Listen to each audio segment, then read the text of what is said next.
நம்ம UGTRB BRT exam பத்தின தகவல் கொடுக்க விதிமுறைக்கும் கூடுதல் பணியிடங்கள் கல்வித்துறை அமைச்சர் அன்பில் மகேஷ் அவர்கள் சொல்லியிருக்காங்க. நிதிநிலை பொறுத்து இதுக்கான ஒரு தகவலை நாங்க மிக விரைவில் கொடுப்போம் அப்படின்னு சொல்லிட்டு, ஏன்னா நிதிநிலை பாத்தீங்க அப்படின்னா பள்ளிக்கல்வித்துறை சார்பு அதிக நிதிநிலை ஒதுக்கீடு பண்ணியிருக்காங்க.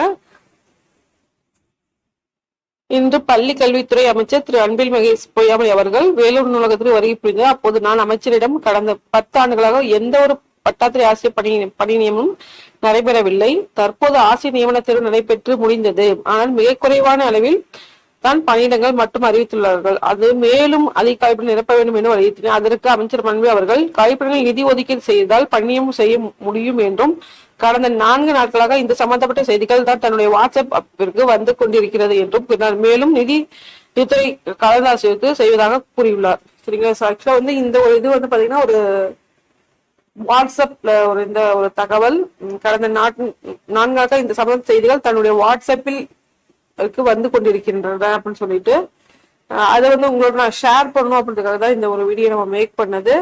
மிக முக்கியமா பாத்தீங்கன்னா அவங்க டைரக்டாவே அதை கேட்டிருக்காங்க. இது பாத்தீங்கன்னா ஒரு தமிழ் துறை சார்ந்த ஒரு கேண்டிடேட்ஸ் அப்படின்னு கூட நம்ம சொல்லலாம். அதற்கு அமைச்சர் நிதித்துறை எவ்வளவு காலிப்பணங்கள் நிதி ஒதுக்கீடு செய்தால் பணி நியமனம் செய்ய முடியும் என்றும், கடந்த 4 நாட்களாக இது பத்திர செய்திகள் அவர் வாட்ஸ்அப் வந்துகிட்டே இருக்கோம். நம்ம ஆல்ரெடியே சொல்லியிருந்தோம். நீங்க பாத்தீங்க அப்படின்னா முதலமைச்சருக்காகவோ இல்ல பாத்தீங்கன்னா பள்ளிக்கல்வித்துறை சார்ந்தோ இல்ல தனி முதல்வர் தனி பிரிவோ இது மாதிரி கோரிக்கைகளை கொடுத்துட்டு இருங்க அப்படின்னு சொல்லிட்டு இந்த தருணத்தை நம்ம கொடுத்துக்கிட்டே இருந்தோம் அப்படின்னா கண்டிப்பா இத காய்ப்பிடங்கள் அதிகரிக்க வாய்ப்பு உள்ளது. அதை பற்ற தகவலுமே மாண்புமிகு கல்வித்துறை அமைச்சர் அன்பில் மகேஷ் பொய்யாமொழி அவர்களும் சொல்லியிருக்காங்க. ஏன்னா இப்ப நிதி ஒதுக்கீடு செய்திருக்கலாம், அதை பொறுத்து நாங்க பணியிடங்களை கூடுதல் நிதி ஒதுக்கீடு பொறுத்தும் அவங்க சொல்லியிருக்காங்க. நிதி ஒதுக்கீடு செய்யணும் அப்படின்னா இன்னும் அவங்க மீண்டும் கலந்தோசித்து இதற்கான தகவலை கொடுக்குற அப்படின்ற ஒரு விஷயத்தையும் அவர் சொல்லியிருக்காரு. சரிங்களா? நம்ம இதை பத்தி தகவல் இந்த யூஜிடிஆர் பிஆர்டி எக்ஸாம் பத்தி நம்ம தகவல் கொடுத்துருக்கோம். நீங்களும் உங்களோட சைட்ல பாத்தீங்கன்னா எந்த அளவுக்கு இதுக்கான கோரிக்கைகளை நீங்க கொடுக்குறீங்களோ அது பொறுத்து உங்களோட இது ஆலோசித்து அதுக்கு தகுந்தமான, ஏன்னா இப்ப நிதி இந்த பட்ஜெட் கூட்டத்துல நிதி ஒதுக்கி இருக்காங்க நம்மளுக்கு. அதனால கண்டிப்பா வாய்ப்புகள் நம்மளுக்கு இருக்கு அப்படின்ற ஒரு விஷயம் அது ரொம்ப இம்பார்ட்டன்ட்.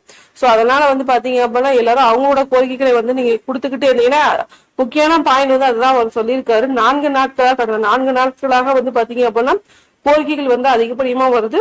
சோ நிதி ஒதுக்கீடு செஞ்சிருக்காங்க. அதை பொறுத்து நம்ம மீண்டும் கலந்து ஆலோசித்து கூடுதல் பணியிடங்களை பொறுத்து நம்ம யோசித்து முடிவு சொல்றோம் அப்படின்ற ஒரு விஷயத்தையும் அவர் சொல்லியிருக்காரு. சரிங்களா? சோ அதனால முடிஞ்ச அளவு நீங்களும் இதுக்கான கோரிக்கைகளை கொடுத்துக்கிட்டே இருங்க.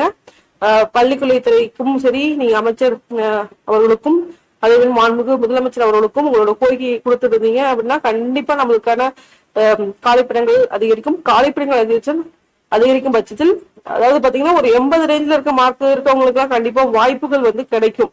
எனக்கு எதிர 40,000 பேர் தான் நம்ம எக்ஸாம் எழுதியிருக்கோம். அதனால பாத்தீங்கன்னா அதிகப்படியான கேண்டிடேட்ஸ்க்கு இந்த டைம்ல வாய்ப்புகள் அதிகமா இருக்கும். நம்மளுக்கு காலிப்பிடங்கள் அதிகரிச்சு அப்படின்னா ஓகேங்களா? 80 மார்க் வாங்கினவங்களுக்கு எல்லாத்துக்குமே வாய்ப்புகள் கிடைக்கும் பட்சத்தில் இருக்கும். சரிங்களா? சோ அதனால உங்களோட கோரிக்கையில கொடுத்துட்டுங்க. சோ இந்த ஒரு தகவலுக்கு மேக் பண்ணுறது கண்டிப்பா இது ஒரு பயனுள்ள தகவலா இருக்கும். பயனுள்ள தகவலா இருந்துச்சு மத்தவங்களோட ஷேர் பண்ணுங்க. கண்டிப்பா நம்ம சேனல் சப்ஸ்கிரைப் பண்ணிக்கங்க. நன்றி, வணக்கம். தேங்க்ஸ் ஃபார் வாட்சிங்.